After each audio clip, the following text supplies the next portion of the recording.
Taxation audit finance ફિલ્ડમાં આગળ વધવું હોય તો કયા કોર્સમાં જવાય? સીએ અને એસીસીએ બંને સારા કોર્સ છે. અને ડોલરમાં કમાવવું હોય તો? એસીસીએ તો ઓવરઓલ સીએ સારું કે એસીસીએ સારું? આમ જોવા જઈએ તો બંને કોર્સ સારા છે, પણ ડ્યુરેશન, પાસિંગ રેશિયો વગેરે પર્સપેક્ટિવથી એસીસીએ વધારે સારો છે. ભવિષ્યમાં કોઈ વિદેશ જવું હોય તો કયો કોર્સ બેસ્ટ છે, સીએ કે ACCA? Then ACCA is the best. Risk શેમાં વધારે છે? સીએના પાસિંગ રેશિયો જોતા થોડું સીએ પર રિસ્ક વધારે લાગે છે. ઇન્ડિયામાં રહીને ઇઝીલી જોબ અને સારી સેલેરી શેમાં મળે છે? બંને કોર્સમાં ઓલમોસ્ટ પેકેજ સેમ જ હોય છે. ખાલી ફરક એ હોય છે, અમુક કંપનીઝ સીએને પ્રાયોરિટી આપે છે અને અમુક કંપનીઝને એસીસીએ જોઈતા હોય છે.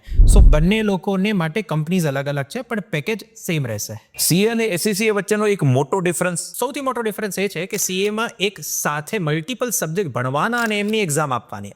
એક પેપરમાં બી ફેલ થયા તો બધા પેપરમાં ફેલ. Yes. જ્યારે એસીસીએમાં એક પેપર એક જ સમયે આપી દેવાનું, પાસ થઈ જાય એટલે એક પેપર ત્યાં ને ત્યાં પૂરું. Then after we will start with our second paper. તો 1 by 1 પેપરની સિસ્ટમ એસીસીએમાં છે.